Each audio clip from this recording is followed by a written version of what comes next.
Hello, I would like to share with you my story of living with and then ridding myself of the diseases Crohn's and colitis. My name is Richard Berkeley, and these videos chronicle my journey to ultimately beat and heal myself of these very diseases. My wish now is to help you or others that suffer from these diseases by letting you know there are ways to heal this disease without surgery or medicine that in the end will not only rid you of these diseases, but improve your overall health tremendously. So thank you for watching.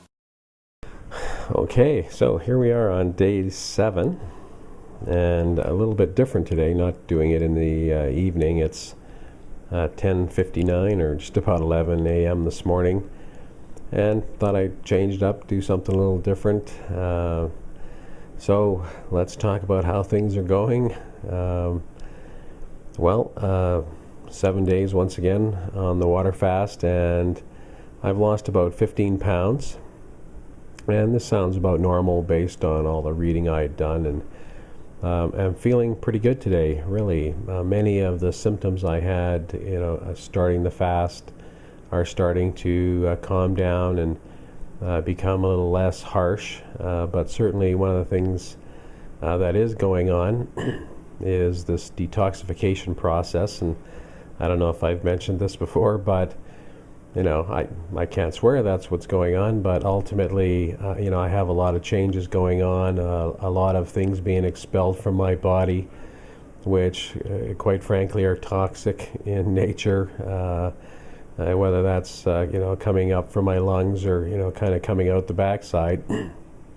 The smell is horrific, and, I just kind of warn any of you a bit squeamish. I'm really just wanting to kind of tell the truth here so people know what's truly happening. So there is definitely a process of elimination going on here, and it's amazing because I haven't put anything in me for quite some time yet. Many things are coming out, so I don't want to go into too much detail, but needless to say, there's definitely a purge occurring, and at the same time, the weight is coming down.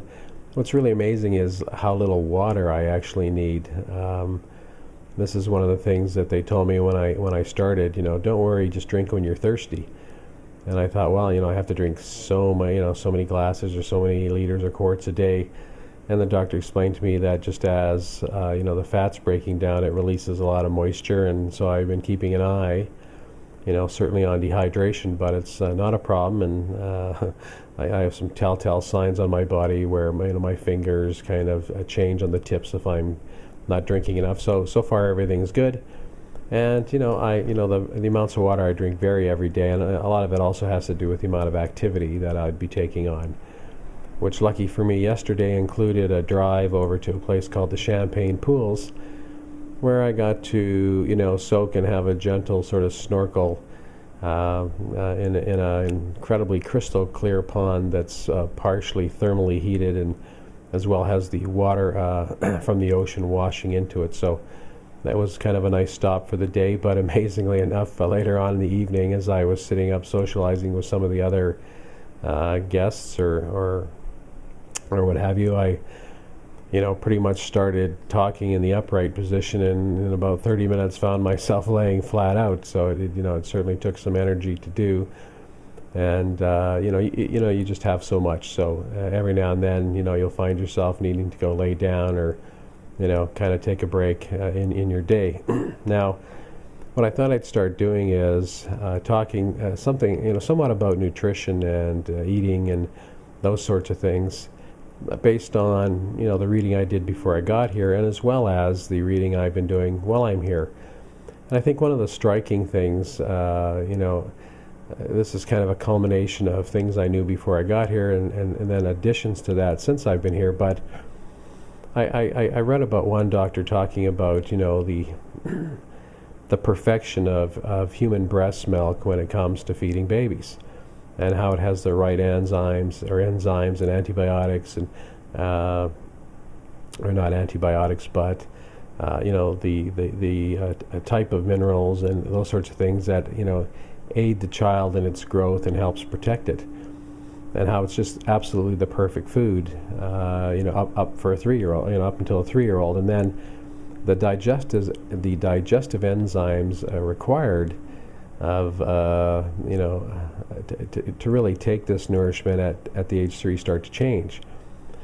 And then he went on to talk about the perfect breast milk for calves and why it's designed for calves. And I've learned about the difference in the molecular structure since being here, and how the molecules are 5 times larger than they are in human breast milk, and how unless you're really desperate and you can't have human breast milk when rearing a child, that you can switch to cow. But frankly, goat is better, and there's a lot of reason or science behind that. But bottom line is, there are no species that continue to drink the breast milk of the best formula, let alone someone else's, for the balance of their life. And how many illnesses are created by this? And just prior to coming, my wife had a allergy test, and very similar to the one that I did, in fact exactly the same.